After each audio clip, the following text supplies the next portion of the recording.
પત્રકાર વિરુદ્ધ ગુનો નોંધાયો છે। જેતપુર ઉદ્યોગનગર પોલીસ સ્ટેશનમાં બોગસ પત્રકાર વિરુદ્ધ ફરિયાદ થઈ છે।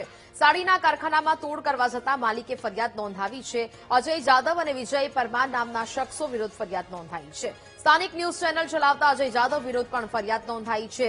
જીપીસીબીના અધિકારી તરીકે વિજય પરમાર નામના શખ્સે ઓળખ આપી હતી કે જ્યાં હવે કારખાનાના માલિક પાસેથી 1 લાખની માંગ કરીને 30,000 પડાવ્યા હોવાનો ખુલાસો થયો। આરોપીઓ વિરુદ્ધ અગાઉ જૂનાગઢમાં પણ ફરિયાદ નોંધાઈ હતી।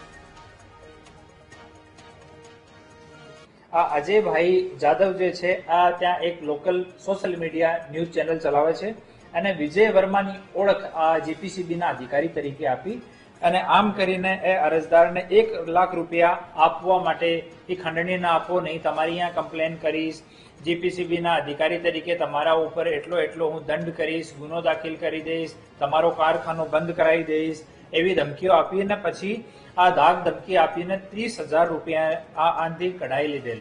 અને પછી આ શરૂઆતમાં જો અરજદાર છે એને ખબર જ નથી પડી કે એ લોકો જીપીસીબીના છે કે બીજા લોકો છે, એવો ભી ગયો। પછી જયારે જૂનાગઢમાં 2 દિવસ પહેલા આ પત્રકારો વિરુદ્ધમાં ગુના દાખલ થયા, એના ફોટો વિડીયો એ જોયા તો એની હિંમત થઈ અને આવીને આ ગુનો દાખલ કરાવ્યો।